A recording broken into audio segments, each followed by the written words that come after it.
hei tid, så det atter her vi en nødgen parst av Gjerstamal. Og vi Anja Hansen som teker opp og redigerer, og så det Ronny Petersson som teker seg av å redigere Ljøa, Paul Fære og jeg selv Daniel Adol Jakobsen og Gjerstamal. Det en som har at jeg får spille Paul hva vi ligger hånden av Gjerstad i det. Det stender her i Rambraun Etlo at vi har vært nødt til at nøyegavur, søgnar og kallsøyt engra godits. Ja. Og det var nu sånn om morgenen, altså, sørsta. At det skulle til tofter at vi ikke her i samkomne og sammen med Anne Kåkonde. At det kom framfyr meg i samband med nøygavene, altså. Det kallt søyt og nøygaver sånne engra godits, og så kom jeg å lese det her, at vi var 25 år, og i Rambraun og Netlo, at jeg vil ikke prøve at jeg skulle være avvitende om dette landarmål, for at jeg skulle ikke halte at jeg kunne være klokere. At forheringer kom over en par av Israel, lykke inn til høytningene når det kommer inn i fotlån til alle, så skal alt Israel være frelst. Som skriver Sion skal frelseren komme. Han skal få bort godløse fra Jakob. Og ta sier han, god, ta ikke bort sinter torra. Hetta sattmålet mun vi teg. Etter evangelien det teg fortjent for tikkara skuld, men etter utvelgingen det elska for fedrarna skuld. Tøy nøygav søgnar og kalt så et enkla godis. Og så tid av og var god i avløyen, men han nå finner miskon, vi til at hese var i avløyen. Således har han nå øsne hese var i avløyen, for at hei vi tar miskon, og i tekkene fallende lod, øsne skulle få miskon. Det god hever givet hei opp, ødel opp til avløyene, så han kunne miskona ta med ødlån. Og røykdamjøvs, vursdams og kunnskapargods, hvordan jeg utgrunntande ikke dømer hansara, og han sækande veir hansara. Så hver hever kjent sinne i herrans, og hver var radjevar i hansara, etla hver gav honom fyrst, så honom skulle være givet virlega, fra honom, vi honom, og til hansara jo alt. Hon var dårlig og i alle over, amen. Ja. Og dette her ble så sterkt framfyr med her, hvordan øyne veltende god og i sånn kattle og vi har gjeva nøygavene. Akkurat, ja. At han sørger for sjalvor, at de som får nøygavene, at de det som han vil ha det å være. De leser etter her. Tog heter øyla løy å lese at etter evangelium det fortsatt der. For det okkara skuld, det tikkara skuld. Men etter utvelgingen det elska for fedrarna skuld. Ja. Så at øyla utrolig, taler utrolig størst. Helt av metalist. Hvordan han arbeider. Ja, helt sikkert og visst. Og vi vi som mennesker, vi øyelig avmarskai. Og vi øyelig avmarskai og okkara fætan av gode, hvordan veldig han og hvordan ryker han eisen og i miskon. Og nøye, har vi så øyelig torsført vi at fæta og fenka. Og jeg vet ikke, vi kommer kanskje ånga det fæta, ånga de her gosser, men vi smakkar det, vi erfærer det, opplever det, og på den måten kommer vi til å suttje mer og mer av gossestårene bare i velte, og eisene i nøye og miskon og kærleika. Ja. Tog eisene til og i jar. Ja, det var torsdag i jar da. Så at jeg med affären föringar det såg det. 4 röjkar med tälta och så blev det inte till näka. Så ringde jag bara till Asse Kjærøvald och Engsten till Lok vi är någon och pratade med honom och löt. Fyllt 5 år. Och så sitter jag här och arbetar vi har lagt ut av Facebook och östen vi att vi är snär som vi nu har nämnt om lejegavnar och omträgs iver att här att hur så väl nog god för lejegavnar att viska in i livet så var det människa först in i ett liv tog jag att god är han som viskar och jag kom bäja vilja och att viska att det kan vara vilja så innan. Så han sa 4 röjning till att det här att få att viska är så perfekt. Ja. Och det är så sätta samman vid det här som jag läser här. Och så inte vad han säger är nöjsne det som jag läser. Då om det har varit högt och det är oljetränon och jag natur är vilt. Och i möten naturen är gravårsätt och gott oljeträn. Hur så mycket mer skulle ta inte teg vara gravårsätt och i sitt egna oljeträn. Det som är och det som är natur höjra till det. Och så kommer det som jag läser. Ja. Det är ett väldigt starkt uttryck. Hur han ger vi hälsar här röjnarna som vi där va. Och fär form och akkurat så som skulle vara. Och jag också om det gör. Det är så vitt sig. I stället för jag för att sorgar. Klockan 8 och han. Så får jag ut av Vitja sjukhus. Vitja kom. De tror jag tog in och ut efter den. Och jag visste slett vad jag mötte med här. Det kallet blev så störst. Tog jag att hitta färre. Som är i alla mer. Akkurat, ja. Och alla kom till så få samband och insatt lucka. Utan att vara själva. Och jag har också med sig imiska människorna som jag kom in till. Alltså, hur de lustar upp. Ikke så att det är längre tøy, och jag nog före var en familj här som är hälso på till en göra för vi har byggt så tajmon.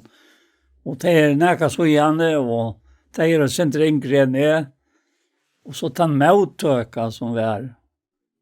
Och i så tjänastne. Och så lite i tanken som är åter till att det här att najgaur så innar och katt så ett enklare gott inte. Vi som var god i Øvløyen her, nå finnes jo miskun. Vi til at henne var Øvløyen. Ja. Altså Israel. Og vi er omtræs iver. Nettopp etter løntarmål, som han nevnte det selv. Altså. Akkurat. Ja. Ja, ikke her. Jeg kommer også om 1 år her i Galaterbraun, kapitel 2. Det tar i Paulus styr upp mot Petra, ja. Ta tåsar om att det är natur. Ja. Om det som är natur höra till, säger han här. Och i Ron Brown, vad ska jag säga det? Och här säger han att han säger att han står upp mot timern, men ta så att ta jink inte bara fram med sannlagen evangelium säger vi Kefa så att det hörte. Ta tu som göt erst, lever som hedningar och inte som göte. Hvordan kan du ta tvinga hedningarna att leva som jötar? Och så den nästa vers är ofta har stäcka sig av i. Han säger att vi är av natur jötar och inte syndarar av hednarat. så Guds råknestokker att det här han är helt örvus än okkara. Och han är byrjaver att det här verset ta han kallar Abraham och alltså han sövan hon är på näkom att störstligen men hon är äst på näkom alltså ta alla vägen jag fram i gamla testamentet så är hon syndarlig alltså goste uppföra sig goste det är så ända så länge som offrar sina böten till avgodare så av hon allt detta Og allikevel, så hever god en annan rocknumstokk enn vi mennesker hava. Så i okkara ver var det hadde vært fullkomlige avskrivet. Altså, god, du kan ikke ha nægge vi at det folk ikke gjør langt at det oppfører seg som hattere. Men, så kommer akkurat det her, at nøygaver og kallsut enkrar god ikke. Ja, det är allt den standard detta. Det är då först här in ur 11 kapitlet och du får in i 12. Så särskilt på böjna vägen. Hur han arbetar vi och Ja. Så han säger, jag använder till kontorbråver, vi miskom gods, jag ber fram likam tickare.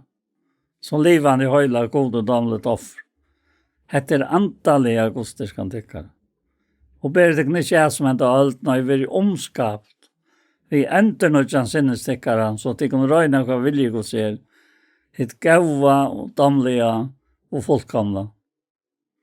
Og så sier han at vi må ikke hokse akkurat enn vi døye hokse. Ja. Det han, og ikke vi. Akkurat, ja. Altså, det er ikke nærmere som vi tar tillegg noen. Som om at det er vi som får noe frem til det. Nemlig, ja. Men det er han som fann opp. Som om at det er vi som oppfunnet han. Ja, nettopp, ja. At det, altså, det er bare så omvettelige verkost. Og i løsningen av avvoksen som kommer på skjortøy. Det er vereløg som skriver her. At vi ber fram hånd og lika mokkara. Som livande höjla gode damlet offer. Det är också andra augustiska. Ja. Alltså det kan inte vara verkligare. Det är inte jag som säger det, eller to, eller vit. Det är han som säger detta om åkon, att han är omtalat, bara pastor, bara göta rötningar, som det och Ja. inte stå om alla nökron. Akkurat. Og så jeg ser bare parstene her, så det er likam og anta. Det er verset som citerer her, at jeg anvender ikke prøver vi miskunnskos å bære fram likamtikkere. Altså det fysiske likamet. Som livande heilat gode damlet offer, tankastryka, hetta andalige godstyrkantikkere. Og vi mennesker og sikkert imska filosofier oppgjøng tøyner har haft lente til å skilja sunter mittlen anda og likama, som om at likam ikke verst, og vi får nytt en affære, og så ikke legger nek, og hetta likam, ja. Men eisne her boar parstene sameine god, og i ena godstyrskane. Ja. At det vil koppla saman, altså det andalige, og så likam okkara. Ta hetta andalige godstyrskan tykkara. Ja, Øystein tid, du stod jo i 17. Korintbrevet, så sørst vet jeg hvordan han fire røyker okken til at råkna som han, og være som han. Han sier her at i vers 3, at om vi liv og i halten og i 17 Korintbrevet, bergas vi ta ikke etter halten. Vapnen jo i vid bergas vi, ikke av halten om, men fått av kraft, fire gode til å brauta ned herverst. Ta vi brauta ned hoksane bygningar, og alt høgt som røyser med kunnskapen og god, og teka hver hoksan til fengen til løytene for Kristus, og til røyere, refsa alt avløytene, til løytene tykkere våre folkkom. Ja. Altså, det er bare så utrolig vel fire røyka. Og i hessen breven om, tog han finnes ikke fra han, som han vil lært dere. Da sier han også nytt i fire breven om kapittel 11, og alt som han lærer her til livande, og til at vi er livande gjørs i akkom vi. Og så tar han kommer ut i 11. kapittel og sier, hadde tid vilja talt mer synder av dorskap, jo, de skulle tåla med. Så jeg krever til kun ha som god krever. Jeg tror lov jeg til kun jo gjennom manne, for jeg la Kristus fram røyna mot. Och också där till myntargeringen han hever av. Så då är det bara sannlöjk någon. Jag vill tro av vår i en man fyra loja Kristus fram när röna vart. Ja, det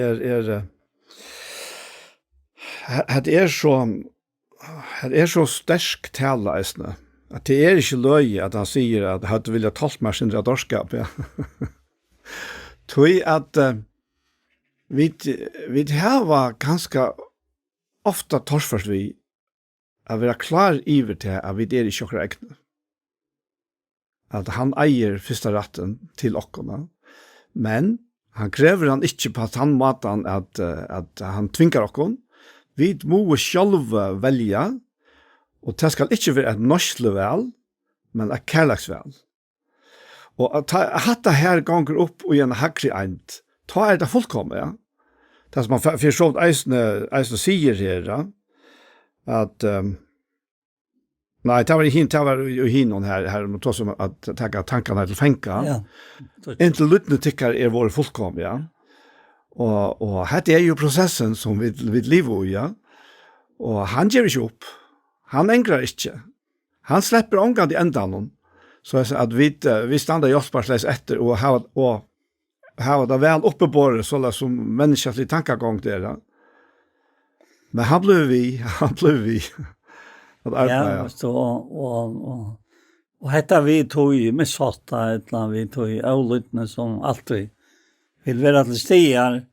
Så säger han här i 3 vers i 11 kapitel i Satan Grintbrev att det är rattor 4 att anså armeren dara i evo vi svikon söjnon såla söjsne hoxane tickara skulle spittlast och väntas bort från någon einfalda troskapet mot Kristus. Ja.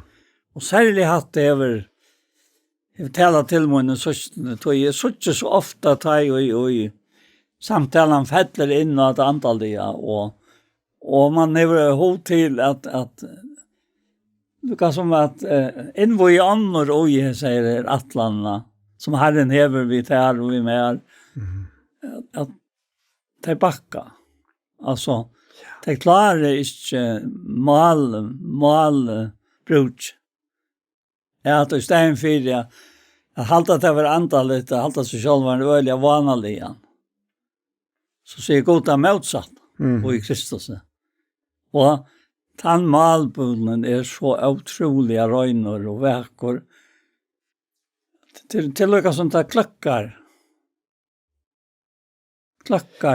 den naturliga människan. Ja. Det är så akkurat, ja. Och det här som så eisen är viktigt att suttja ujat när. Jag hade en öjla naturlig tanke. Vi känner mer bättre än i själva. Och det är samma galdan för en och kvann av oss. Och vi känner okkara veikleikar, vi känner okkara otillstretcheligheter, og så dømer vi menneskenslige og sier, jeg kan ikke brukes da. Det er dømer som vi fettler i okken sjølve, ja. Og tog gjør det, at det er så helt omedelig viktig at han som kjenner alle veikleikerne som bygger for uighetene i holdene, at han hever rensa seg sjølven et sted ui okken som han ganger ut fra. Og det er hjärsta. Det er akkurat ante. Han hever, og herfra råknar okkon fullkomliga syndafrui, ut fra tog nutja skapning som han har lagt ui okkon. Og så spänningen kan man kanskje säga, jag vet inte vad man ska säga, men det är att få samsväre och i mitten heter här hållslikkamme som ber på alla vägläggar att vi trossa det här och säga ja, hoast mina vägläggar så vill jag tjäna herrarna så vill jag utfra det som han häver giv mig ber atter till hans herra. Och så som är angeniven. Vi har sån så han sälja så han sån morgonen tar han talar till mig om hur han sa och på med tog han i brott med. Akkurat. Och hur han sa och på Israel ta det öarna för brötest. Och ska vara hans folk. Ja. Och han brukar det till att av miskunna, altså. Av vera nøyeryker og nøyegavor søgnar og kats og et enkrar godit. Du hoksa der til hvordan han hoksar, du kommer inn i hans har hoksa noe til, og han sier da sin her at vi 4 Korinthierbrev 2, nu du nevnte jeg til her, han sier, vi talar vurst om Gud sin lønta, vers 6, som dolter vær, og som god framman undan fra evigjen tøyuna i atla akkon til dåret. Hentan vursdam hever åndsjen av Herren og hesen høyme kjent. Du kjente der han, altså vursdamen, hadde der ikke krossfest herra dårderina. Og vi talar som skriver, det som åndsje eier vil se, og åndsje øyre hørst, og som ikke kommer opp i hjertan nekars menneska, det som god til vi gjørstan til røya, som elskar han. Men akkon hever god åpenberet av i antasøynen, anden han säkrar jo alt, eisnet upp til gods, og så det hatt den verset som du nevnte, hva at menneska voit, hva at menneska no bor, og den andre menneska som bor til og det nettopp til med salta. Sånn Ja. Og så sier han i samme verset, var et andre hva til gode bor, og den andre gods, men vi da ikke finnes andre heimsens. Altså, men andan fra gode, fyrir vi skulle vite hva åkne givet av gode. Det taler vi da om, ikke vi åren og menneskelig vursdam lærer, men vi åren og anden lærer, tar vi tøya hit antalliga vi antalliga år. Ja, det av visdoms djup han sa det. Ja. Alltså så ryktar det inte. Ja. Det är så färdligt då. Vi hade vi var ena för nog så korsan in i åsen här ästne vi och sen det här svarta skittna molten. Men för en lysfräje och se så är tankkombinationen hon Jeveluva. Det kan vara frä av imuskon. Vi känner kanske mest att sätta äpplen i det. Men att sätta gott äpple, läskeligt äpple. Lysfruksta, nere i svarta molta, alltså nere i grövna närmasta. Ja. Och så sprätter löv upp. Och det här som ligger i just här kombinationen, så samma räddningen av till andaliga och till likamliga, halsliga. Ja. För han vill ha åkna rockna som han rocknar. Och inte så som åkna naturliga människor vill ha åkna rockna. Og kvøy tog hitt naturliga menneska teker ikke vitt tog som andre godsar til. Det noen dorskaper, og han kan ikke kjenne til at tog det har vært dømt antallige. Men antallige dømer om alt. Selv vil han dømt av ånden. Tog hver har kjent sinne herrens. Så han skulle kunne lært han. Men vi tar sinne Kristus her. Ja. Og at dette fer. Alltså att det ständigt så klart skriva att god, ja, jag vill säga att akkurat som att allt med människan så värslig så talar god med mig som om att det i antalligt. Det akkurat det här. Ja, akkurat det. Akkurat det här, ja. Det så där som talar till Ja. så en samkomst. Ja, och här det vi alltså alla vi kan känna och smaka välagen av här som sekvant också om. Så attas vi, så blev benchen, og så nu kan jeg huxa skrift, og jeg har gjort kanskje akkur som kanskje ikke alvorligt endelig, men i for god er alt alvorligt huxa vid, og så fettler vi under akkur egna dom, og ble litt kjent her. Men det et her som jeg var sendt inn i kjør til Filippe-brevet, kapitel 2, tog han her, man kan faktisk si at det andaliga godstyrskanen vi okra likame. Hon hever vi okra medmennesker gjøre, okra samtrykkvandige gjøre eisen, ja. Og han begynner kapitlen her og sier, nå nøkker anmenning i Kristus, nøkker trost kærleikans, nøkker samfunnet antans, nøkker hjertans gøska og miskunn, så gjør jeg glede i mine fullkomna at tid semja stikker av middelen, hava samma kärleka, som sal, som troan. Ikke gjerra av strusjhua, eller troan etter tomar i æra, men i eimjugleika rokna kvart anna hagre enn tikkun sjolv, og ikkje hava kvart sitt egna for eia, men eit og kvart eisen til som øren høyrer til. Og så sier han, samma sinnalega vær ui tikkun som vær ui Kristi Jesu. Ta i han vær eins og god. Rokna i han det ikkje for ran, eller man kan si at han rokna det ikkje for vinning, at vera jaunløyge gods, nei, av seg sjolvun. Og til hetta sinnalega han hoksar om, at det ber at det kom fram, som han sier her, og her sier han, nei, altså sjølvun, sier han, og hetta sinnalega han ute etter det. Altså sjølvun sier han undan tog, altså være rokna som jaunløyge gods, gjør det seg en som tjener å være menneskeløyker, og ta han var stigen fram som menneske. Og hetta visste han alt hva han får inn til, sette han seg sjølvanlagt, som han løyen til deian, ja, krossdeian. Og så kommer to helt god, jeg setter han ekkelig høgt, og giver hon navnet som er ødel navnet.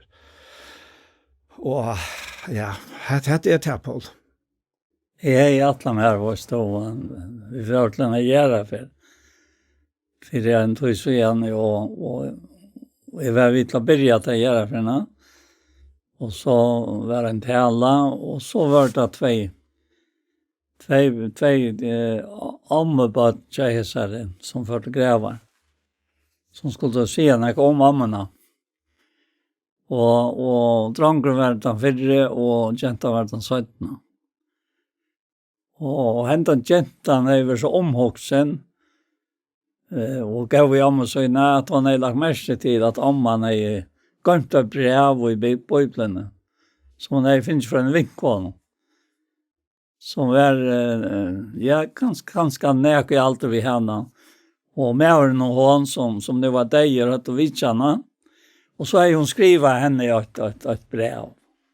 Et brev. Som så enda når ammedøtteren les. Og det var bare så grupant jeg har henne lese et brev. Og det skriftstå nevnt i samband med henne. Og jeg bestemmer meg så til at jeg skulle fære vidtjene, men så kom sånne andre veien, og så har vi ikke vært, og så hentet han her morgenen, og gjør morgenen til gjør. Da jeg så sitter jeg også om at her skal jeg fære til solgjør, skal jeg ikke. Så kommer knapt dette kattle. Nei, du skal ikke fære så, du skal fære ut av sjuk, sier det. Ja. Og ofte kommer det utrolig knapt det, ja. Så her det mennesker som vil at du skal vite. Jeg visste ikke hva det var. Og den første som jeg kom til, var han kvinna. Vilka så ikke, ja. Hun vært nere, hun har jo tvær døtre som bare bygget nere, og den øyne her så var i hjemme, og tog henne så nye visser, hun måtte nye for at kannast og skannast. Og så kom hun opp igjen, jeg visste ikke om det her. Og nå la hun her, av sjukost. Ja. Og så fikk jeg høve til å fortelle. Og hun tatt det som jeg skrev åttanett. Hun visste akkurat hva jeg skrev til henne. Og det ble en så rykt løte. Til samtidig så ringer såneren til systrene. Tja henne, altså. Det det tro på det. Og hun forsøkte ut av tåse, og så fortalte hun mer hvordan vi ikke hadde vært i midten til her båer. Hun var ønska, hentet ned, altså, og hentet ble så søtt ned ønska, øysene, ja. Og henne færen, og nå la hentet ned her sju. Og det var bare så underfullt at oppleve det ommatter, hvordan det at råkna en annan högre än sig själva som du akkurat til Lisa till. Akkurat som Jesus. Ja. Och vara gåvor vid dig. Ja. Inte vägna en själva, men vägna Kristus alltså. Den kärlek. Nettopp, ja. Som driver värst, ja. Ja. Till akkurat det här. Och ja. En och för mig bara grupp sin egna barma. Ja, jo. Jag kan bara säga för mig att jag kanske nämnt det för, men det som reis mest vid mig själv. Till ta I följa kunismen av mig alltså. Det kyniska. Ja, ja. Det Ja, som här hur säger ja, man hade haft uppe borg och så där. Det reiste mest för mig själv. Ja. Och ta bryter att det fullkomliga vi hette här som han nämner. Ja, ja. Det är sina lejer, ja. Men det så det nerverande, jag känner. Ja. Men trösterna finner du I Rombrand. Ja, nettopp. Det här är den tåsar om najkavnar och kattle och när och det är visst och när det inte är visst. Så det går draknar näka som färre som inte var som det skulle vara och nu är det ordan och han jävst inte vid att tåsa om vettig om det om hit tråkas fram med och förskräcker det som du nämner tog han ser till I Kristus. Ja. Og det akkurat det ser man for et han som lustar. Nej, det är samma för jag nåt. För jag nåt, ja. Og I Kristus. Det är ett underfullt liv. Jag finner noe, men det så underfullt at fortjenten så otroligt aktiv. For at det ikke skal være virksam. Ja, och kære brødre okkara, vi har nevnt det, ja. Så hver affär tar ju ta seg akkærene komma, så skulle vi vite til at det kommer ikke fra himmelen, det kommer ikke fra ferien. Nei. Og det det som vi kanskje kunne være lumpet til å halte, at ja, nei, nu god ikke nøkt med meg, nu, jeg kan ikke spjøre fram til at og så vet man kanskje eisne om til at det andre som kjenner mine veikleger, hva for at de så sier, hvis jeg nå for å sitte så antallig ut, tog at jeg gjør det sier hattar og hattar, Du må være ut I Jakobsbrev og så at god frøstar. God vil ikke frøstar, og han frøstar ånka. Akkurat. Nei, det han den fullkomne. Og jeg. Ja. Og det så underfullt versk, altså, at ja. Litt åndrast. Ja. Gledast. Helt visst. Det jag också äst om Hebreerbrevet 8 här vid där kanske äst vi inne I att halvtid men det gröper in I det samma och han där mint mig att också att du som du läser här nu. Då han tog så om den gamla sottmalan här då. Tog att han lägger faktiskt ut vi att vi har två lika pastor, ja. Alltså Abraham och Gota. Och han ger sottmala som vi Abraham. Och så kommer Moses vi sottmala talvenon nere fjällen och allt det hänger samman. Men han går ju utgångspunkt ut från att det är två pastor. Två lika värdiga pastor, ja.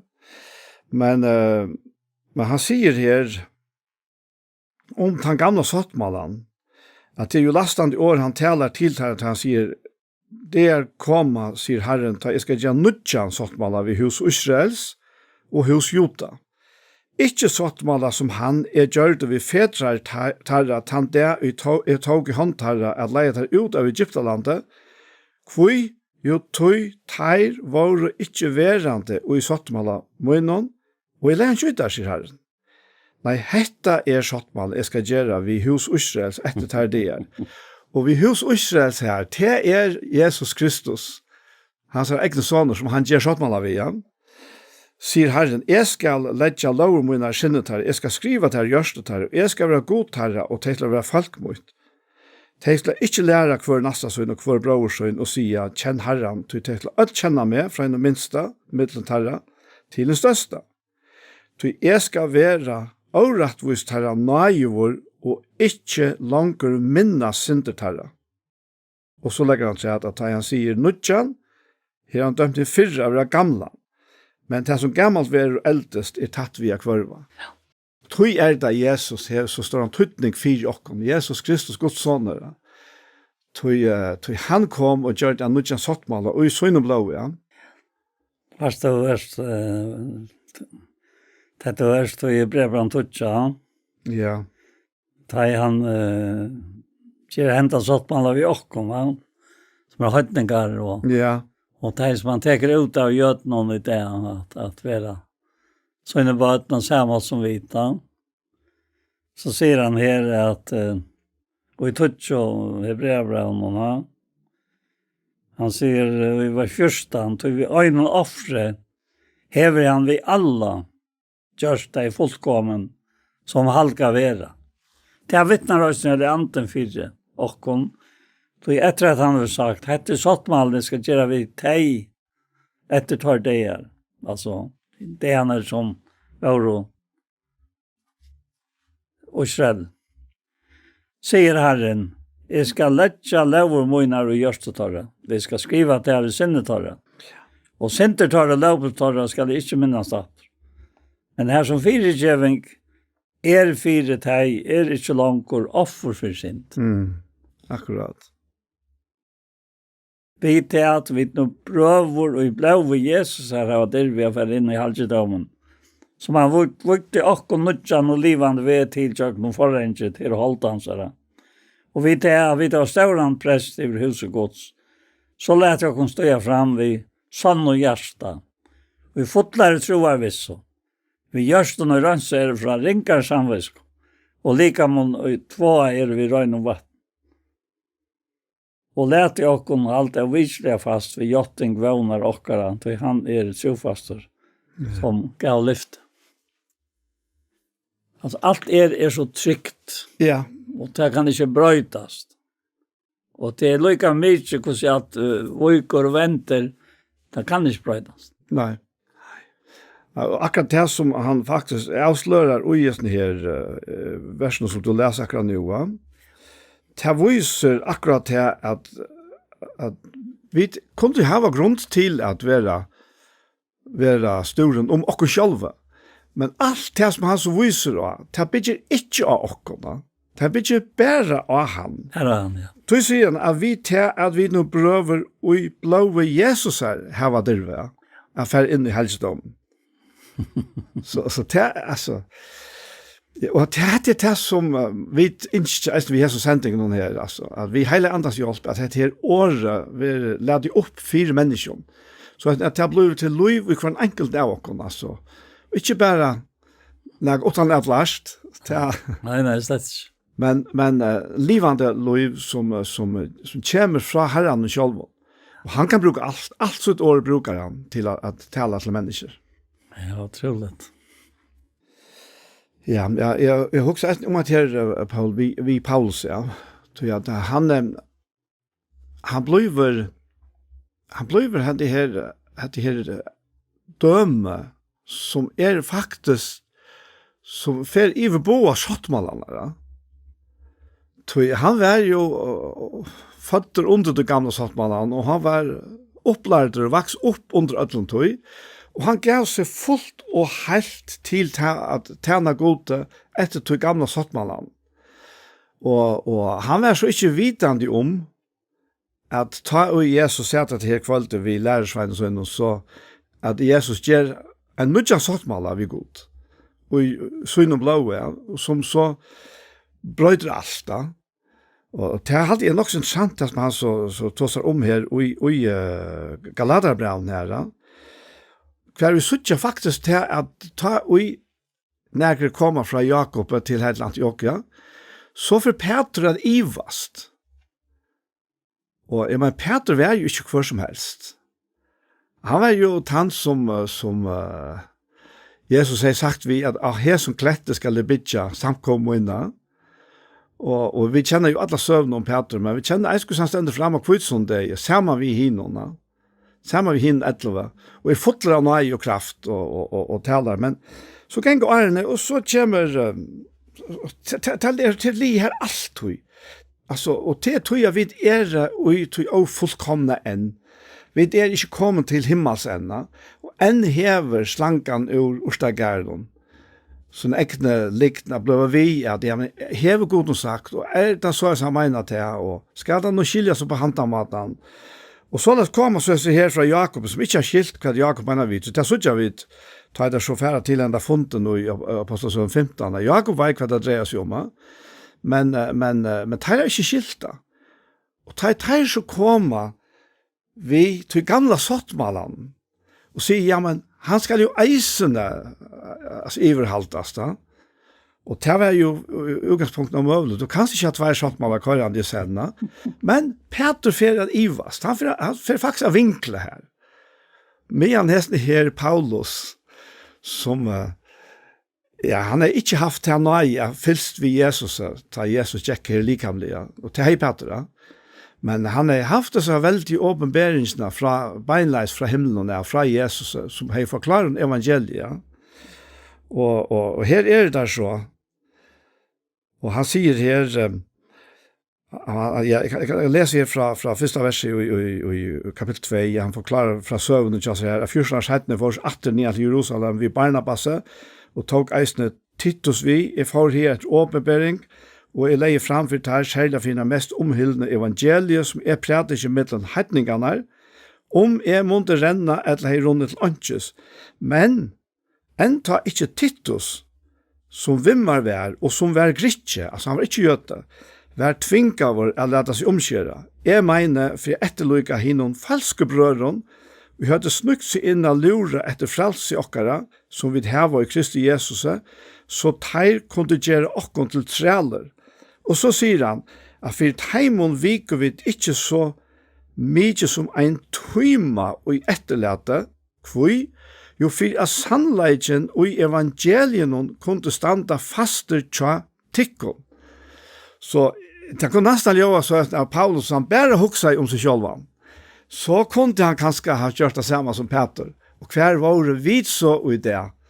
Hvis nå Paulus eisen har bakka her, men han sier faktisk her for okkara skuld, så vil han ikke bakka så mye som en løte for som vil lure etter fralsen, og som vil eie i Kristus. Ja. Det är ju det som Rombra i Edlo och stävfäster. Ja. Det du läser här. Han spyr här i första verset. Jag spyr nu hur god vräka falsk sånt. Men en så. Ösni är det ju orselsmäver. Jag kom i Abrahams. Jag att Benjamins. Det är Paulus. Ja. God över det vräka falsk sånt. Som han kände framåt eller vita. Det inte vad skriften säger. Här han talar om Elias. Hur han står framför god mot i Israel och säger, herre profeter tøynar, har att det drip, allt är tøynar har att det riv nior. Och är ansvaret rätter och till det mer ett löven. Och vad svär färan tar från god. Det är han ontrenar värde god. Som alltid varit svär och alltid häver takt svär. Alltså i praxis, Ja.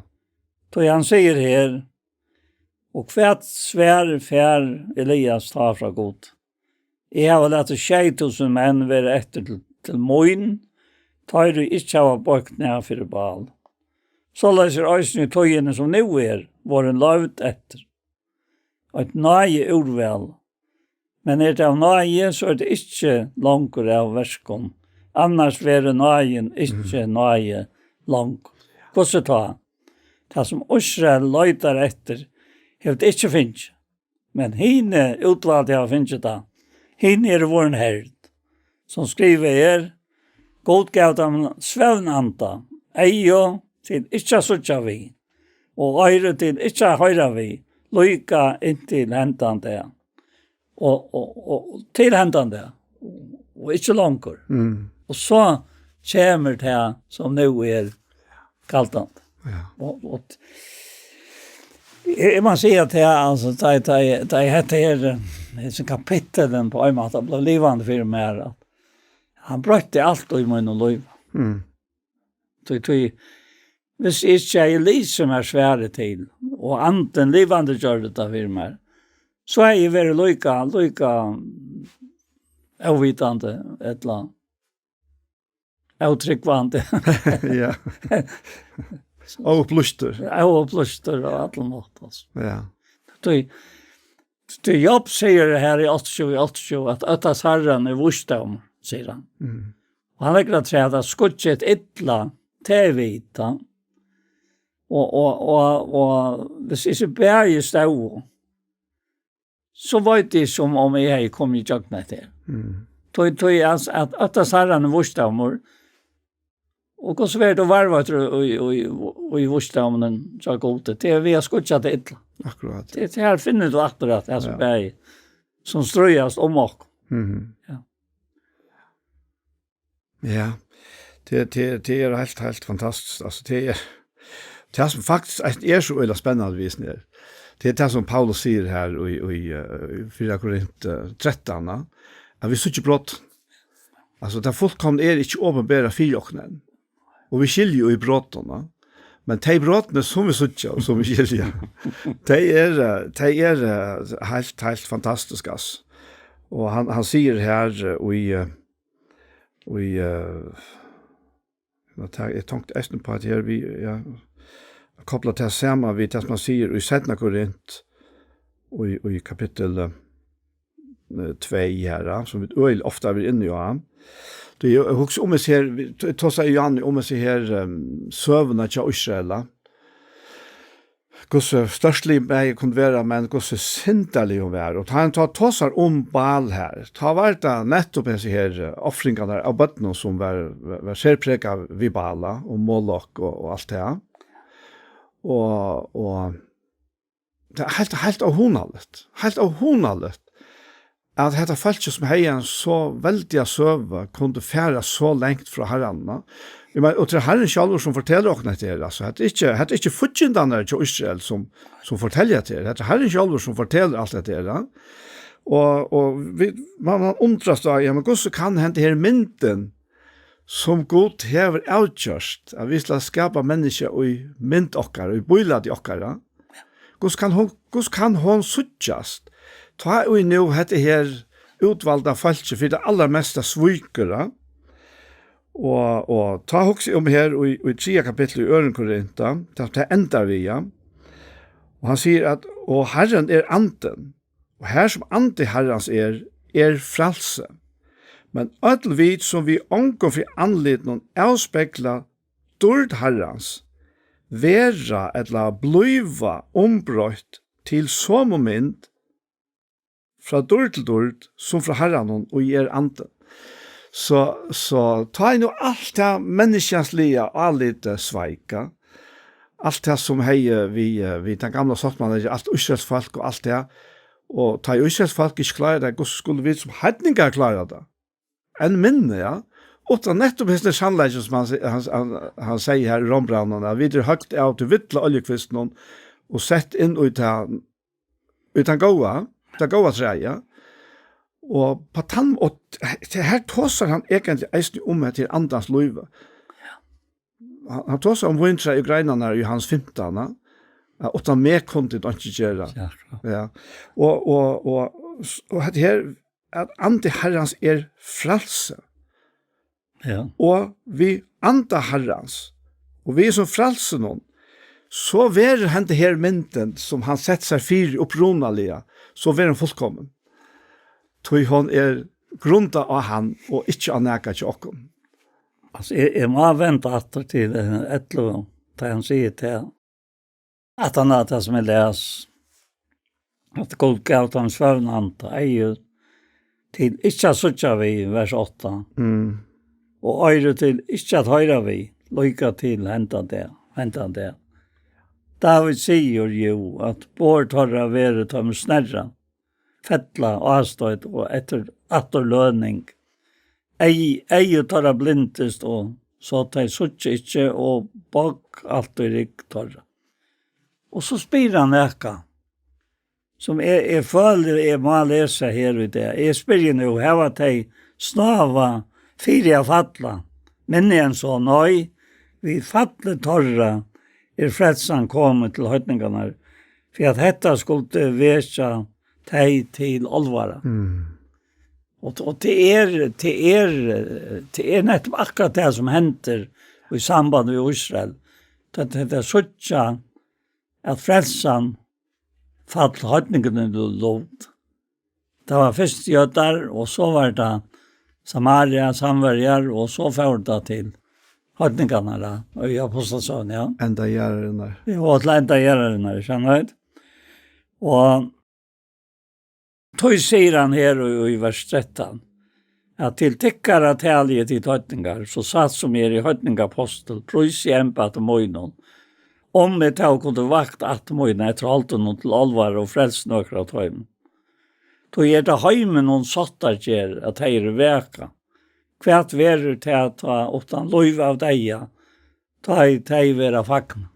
Akkurat. Altså her hevet var en atlan inni og i myndene som bara ikke kan brøyta. Akkurat, ja. Og det her og er kvøylig, altså. Ja. Det er nettopp, og er nejut for at Anna skal få dårdena som det er oppe på.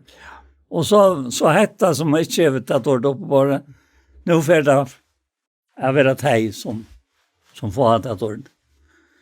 Og hetta sørst og kom herres Jesar, det er han for at kalla alt de bostiene som har tro i Jesus, bergjøtar og høytningar, er bostur i en egna brakt. Og de jo gjort Jesus og loik. Alt i øynene og færa her som han av vera, vi alla ræver. Men så stender det sammen vi honom og alt, ja. Men så kommer han attor, tjej og at han til jødene, og styrer oljefjallet. Vi akkorna. Altså, det er noe som jeg har ångat i ordentlig sett meg noe til. Så jeg har ikke funnet til endelig å være mot. Men bare tanken om det. Jeg har vært mer så dyra bare. Ja. Så jeg har ikke hvordan jeg tar ta seg om det. Da jeg var baden og unger. Akkurat, ja. Ja, at det er det. Den fullkomna atlanen som god så långt å ta. Og æren han börjar i. Ja, det er altså, og i ætlesten her meldren av ofrie og høttan og krudje i heimen så har vi disse her årene fra Johans Døybaren, da han sier hikk lampgods som teker bort sin heimsens. Og til det som vi kan si, vi kan eneste ein, altså som lustar etter okken, hikk lampgods, altså Jesus Kristus, som hever både sin heimsens borster. Og til å si at i hånden vånen, og alt det som vi sitter rundt om oss nå, jeg har også så sent som i morgen om det. At alt det ohundelige som åpenberingen kommer fri. Jeg sier akkurat du, jeg har heller ikke spesialiseret meg i snedere, men vi sitter alt det som åpenberingen kommer vi nå, kommer frem vi tar, til møvelig det, for ta med håp øynga våpen som mannaten har gjort seg.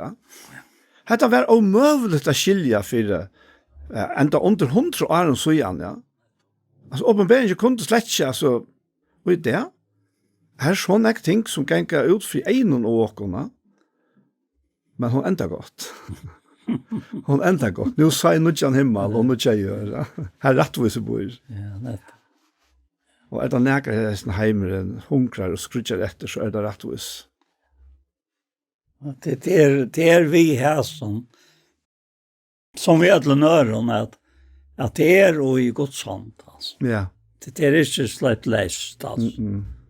Han skapen ikke slett leist på den måten, at han ikke kan. Nei, han slipper ikke langer enn han vil. Nei. Det gjør han ikke. Og en som helder etter. Ja. Og han slipper ikke at det 8 noen. Nei, det er så mest vi er snær, vi har andan. Han bæger okkara innsikle, og han øysne verjan for i heimen. Ja. Så langt som vi der her. Som han bor i, ja. Det er så ommettelig at det er bare sånn. Ja. At det er kvøylig. Så Jesus vån heimsens, og han svær heimsens. Ja, det er han, avgjørs. Jesus svær til alle heimsens nei, ja. Ja. Du måste jo enda. Ja. Fægir Jesu navn, så takkar vi til her for og medalja nøyetøyne, og kærlegatøyne, og medalja ratøyt. Takk for Herre, at du han som hever skapt okkon, som hever dri okkon inn i hendan heim her ur morløyve, og du han som hever omsorgan for okkon, allan veien her.